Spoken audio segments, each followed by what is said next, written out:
Muito bom dia a todos. Quero começar por trazer a esta Assembleia um assunto que aqui já levantei por diversas vezes e faço hoje porque aquilo que era suspeita está agora confirmado. Depois de termos tido acesso à ata da última Assembleia de Freguesia do Sarzedo, ficámos com a confirmação de muita coisa. E a primeira é, desde logo, reveladora. É no mínimo surpreendente que uma única Assembleia de Freguesia do Sarzedo nos dê mais informação e mais esclarecimentos do que anos inteiros nesta Assembleia Municipal.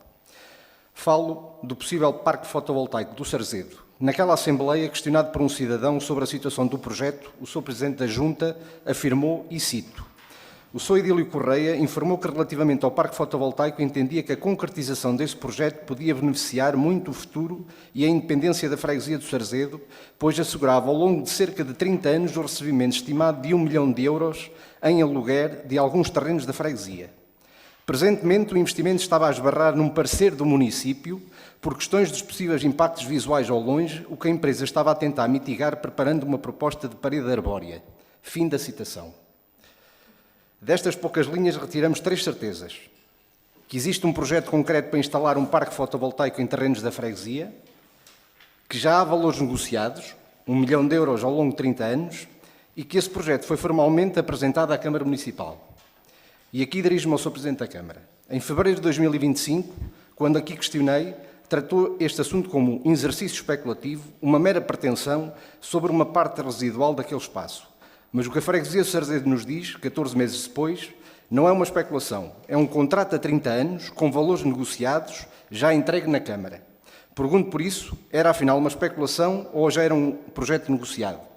E porquê é que nada disto foi alguma vez trazido a esta Assembleia, obrigando-nos a descobri-lo pela ata de uma junta de freguesia? O facto mais grave é este. Estamos perante um projeto que vai comprometer terrenos da freguesia durante 30 anos e ninguém, nem esta Assembleia, nem a população, sabe sequer o que está em cima da mesa. Por isso pergunto, que projeto é este, ao certo? Quantos hectares estão previstos? Que potência terá? Onde, exatamente? Porque é que um investimento desta dimensão, conhecido há mais de um ano, nunca foi tornado público nem discutido com quem cá vive? E aproveito a presença do Sr. Presidente da Junta do Sarzedo para lhe perguntar que empresa está por trás deste investimento e em que fase está o contrato.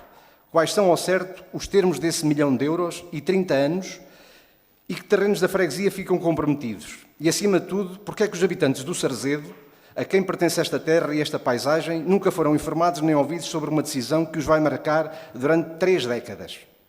E há um facto novo, muito atual, que torna isto ainda mais urgente. O Governo abriu há poucos dias a consulta pública do chamado Mapa Verde, as zonas de aceleração das energias renováveis, que decorre até 15 de julho e que está aberta neste preciso momento. Nessas zonas, o licenciamento dos projetos solares é simplificado e acelerado, podendo até dispensar avaliação de impacto ambiental. E a consulta está expressamente aberta aos municípios e às comunidades. Pergunto então, a Câmara já verificou se os terrenos de Sarzedo estão incluídos nesse mapa? Vai participar nesta consulta? E em nome de quem, se a população nunca foi ouvida? E relativamente à base legal, e muito abreviado para não me alongar, o Sr. Presidente invocou no passado a regra dos 2% como garantia de que a Câmara pode recusar este projeto. Mas a lei tem uma exceção que convém não esconder. Esse fundamento cai se o projeto obtiver uma avaliação de impacto ambiental favorável e é exatamente para isso que serve a tal parede arbórea. E neste regime basta a Câmara não rejeitar expressamente dentro do prazo legal para as obras poderem avançar. Ou seja, a ideia de que isto está controlado não tem fundamento. E se o problema que se quer resolver é a independência financeira da freguesia, uma preocupação legítima, diga-se, pergunto se foram sequer ponderadas alternativas ao fotovoltaico, porque elas existem e muitas valorizam o território em vez de o comprometer por 3 décadas. Sr. Presidente, o que está aqui em causa, antes de tudo, é o método. A falta de transparência e a ausência de discussão pública num projeto que marcará o Conselho durante 30 anos e o tempo para agir é agora, com a consulta do Mapa Verde aberta e não depois do projeto estar licenciado. Espero que o Sr. Presidente dê esclarecimentos a esta Assembleia sobre esta situação.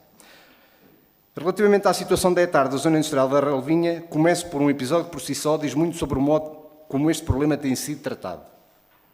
A bancada do Partido Socialista solicitou ao município por e-mail, no dia 3 de junho, as últimas análises à ETAR.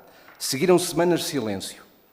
A resposta chegou apenas ontem, ultrapassado em muito o prazo legal de 10 dias úteis que a lei concede para responder a um pedido como este. E chegou de uma forma que é ela própria reveladora.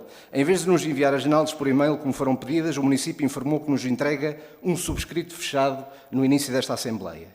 Ou seja, entregam-nos o documento minutos antes de queremos usá-lo, sem qualquer possibilidade de o analisarmos com tempo. Normal. E eu pergunto, que receio é este de mostrar, de forma clara e atempada, os resultados destas análises?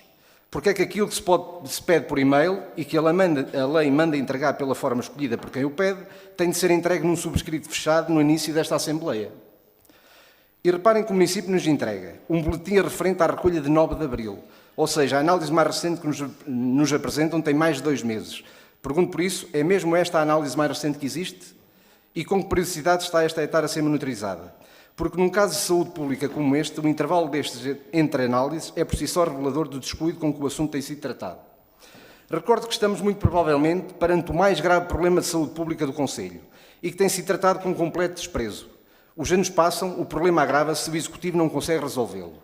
E recordo que este problema nasce ele próprio de uma obra que nunca funcionou como devia, uma hectare, a tal ponto falhada que é o próprio município a litigar nos tribunais contra a empresa que a projetou.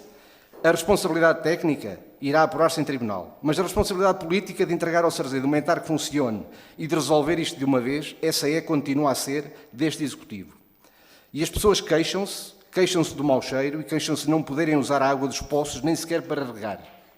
Mais uma vez, foi a ata da Assembleia da Freguesia do Sarzedo que nos deu a informação que nunca nos aqui foi dada. Questionado sobre a hectare, mais uma vez o Sr. Presidente da Junta de Freguesia do Sarzedo afirmou, e cito, a melhor solução para o Sarzedo seria a construção de uma segunda hectare localizada a umas centenas de metros da atual, onde estes resíduos pré-tratados, nesta deveriam ser ligados, melhorando as possibilidades de tratamento e permitindo que, em caso de incidente, a descarga fosse efetuada sobre uma linha de água que segue por entre floresta, sem entrar numa linha de água que vai depois cruzar a maior parte dos solos agrícolas do Casal do Sarzedo e Ribeiro, podendo afetar a qualidade de água de numerosos poços de rega de terrenos. Fim da citação.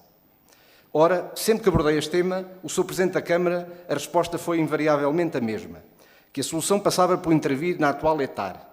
Mas o Sr. Presidente da Junta de Freguesia do Sarzedo diz-nos agora que a solução já não é essa, é a construção de uma segunda hectare a umas centenas de metros da atual.